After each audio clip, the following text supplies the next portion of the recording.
निकाह के बाद पछतावा। अस्सलामुअलैकुम मेरी प्यारी बहनों, दिल को छू लेने वाली कहानियाँ सुनने के लिए आपका खुश आमदीद।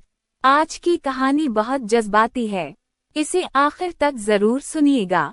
अब चलते हैं कहानी की तरफ। ये एक गरीब लड़की की कहानी है। इस लड़की का नाम आयशा था। आयशा बहुत ही मासूम और नेक थी। इसके वालिदैन बहुत गरीब थे। वो अपनी बेटी का फर्ज पूरा करना चाहते थे। इन्होंने आयशा का निकाह तय कर दिया। लड़का देखने में बहुत अच्छा लगता था। वो एक अमीर घराने से ताल्लुक रखता था। आयशा का निकाह बहुत सादगी से हुआ। शादी के बाद वो अपने ससुराल आई।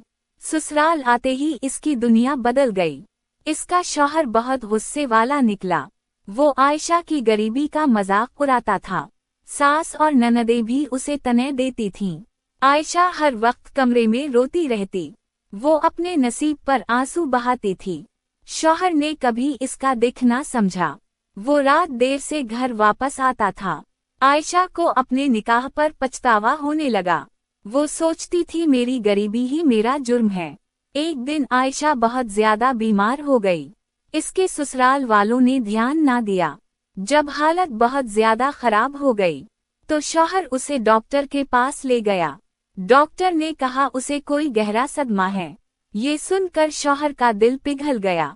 इसे अपनी गलतियों का एहसास होने लगा। वो आयशा के पास आकर बहुत रोया। इसने आयशा से अपने सलूक की माफी मांगी। शौहर को अपने किए पर सच्चा पछतावा था। इस दिन के बाद उसने आयशा को बहुत प्यार दिया।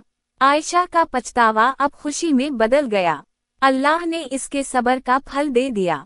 अगर आपका दिल गवाही दे तो चैनल को जरूर सब्सक्राइब करें। आपका एक सब्सक्राइब मेरी बहुत बड़ी हौसला अफजाई है। वीडियो को लाइक भी कर दें ताकि ये दूसरों तक पहुंचे।